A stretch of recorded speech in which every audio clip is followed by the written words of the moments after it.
So the first game of the season has already come and gone, and we're on to game two. And here we are, off to Tottenham Hotspur, off to London, to the capital, to see what Man United can do. 6 weeks of training doesn't seem to have impacted United significantly. Now they need to kick on. This is a difficult match. We're going to look at the team news and the potential systems on how United will play. Welcome to the warm-up.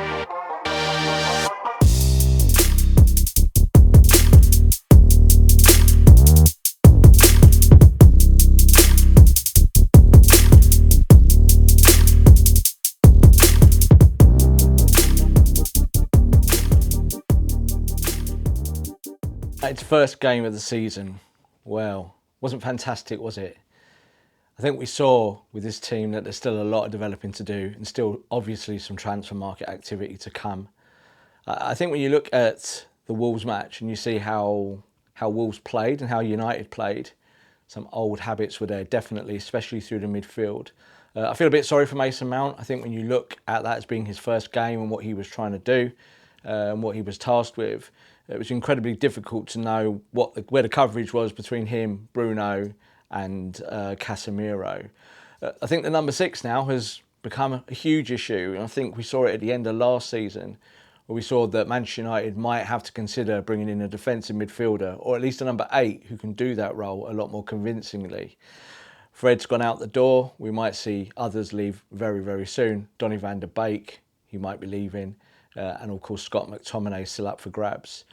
But it leaves United short there. And I think when we look at what United will be doing in the number 9 position, you've kind of got 3 or 4 options there now. You look at Martial, you look at Sancho, and you look at Rashford, and obviously add that to Højlund. But the midfield, I think, is the place where we look short. We look really short. I think when you look at Christian Eriksen, I think came on and did well against Wolves, really helped us, especially with the ball retention. But overall, I think when you look at Manchester United's distribution and the way they held onto the ball and pushed it forward, it wasn't really till Eriksen and Sancho came on that United looked a little bit different. So a difficult start for United, but what happened? You won the game. Fantastic. That's really, really great. There was no real surprises from Ten Hag's system for the Wolves match. United quickly fitted into what we've seen before. That typical kind of 4-5-1 shape that goes to a 3 at the back when United are on the front foot. We saw Luke Shaw and we saw Wan-Bissaka pushing really high up in this system, trying to take advantage of Mason Mount being there, someone else who's going to press really high up the pitch. But that left United exposed. Why? Because the 2-8s that were playing in an attacking function were playing too much like 10s. They really needed to kind of sit back a little bit more and read the game, and they certainly didn't. And it allowed Wolves to walk through Manchester United's defence time after time after time. If that happens again against Tottenham Hotspur, there's just no doubt at all that Spurs will win the game. I cannot see anything else but that result. So United need to be a little bit more cautious. In that system, there's no doubt Ten Hag will carry on playing it. 4-5-1. He goes quite often to 4-3-3 when he defaults. I don't really see United going to a 4-2-3-1 shape just yet, but that could happen, especially if Casemiro's legs become a problem. But that's the biggest call really for the manager at the moment, is does he just stick with Casemiro and get him fit and work through the levels and get somewhere? Or does he try and change it completely? Well, he hasn't got a lot of options, has he? There is the option, I think, of bringing back Christian Eriksen. Christian Eriksen is someone who can play the ball and play from the back, play the 6-8 role. But then who goes? Bruno? No. Mount? No. Becomes very, very difficult. I do think there's one big option, or you could do, that if you wanted to change that midfield and you wanted to make a kind of progressive change, is that you can drop Anthony out of the team and put Bruno on the right. Bruno played on the right a lot of times last year and played well. So I don't think there's any worry about that.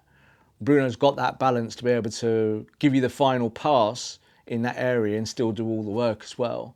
And I do think that when he's in the attacking third, he's just a better footballer. It's as simple as that. You don't get any issues with Bruno when he's in that part of the park. The issues come in the centre of the park. And if he's playing the number 8 or playing even the 6-8, there's always that risk that he's going to give the ball away. So you've got to remember that Mount and Bruno are just learning about each other, what they do, what's the real kind of key to their games. That's all brand new to them. But you need Casemiro to be at the highest fitness that he can be. Now, as he gets older, he's going to get slower, and he was never the quickest.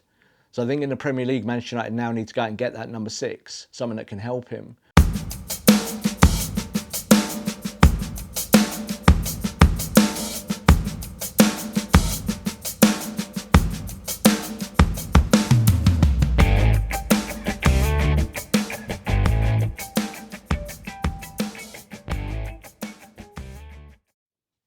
So that's the first warm-up of the season. We're into game 2, and game 3 is coming quick. But just so happy that you've joined me here and you're watching the channel. Thank you to everyone who supported me over so many years. You can follow me on socials, @_Rob_B, both on Twitter, or X as we call it now, and of course on YouTube. And please like, subscribe, share with your friends. It's really exciting to be doing this and to really be pushing this channel now and doing something a little bit different. There's going to be all sorts of content to come, live content.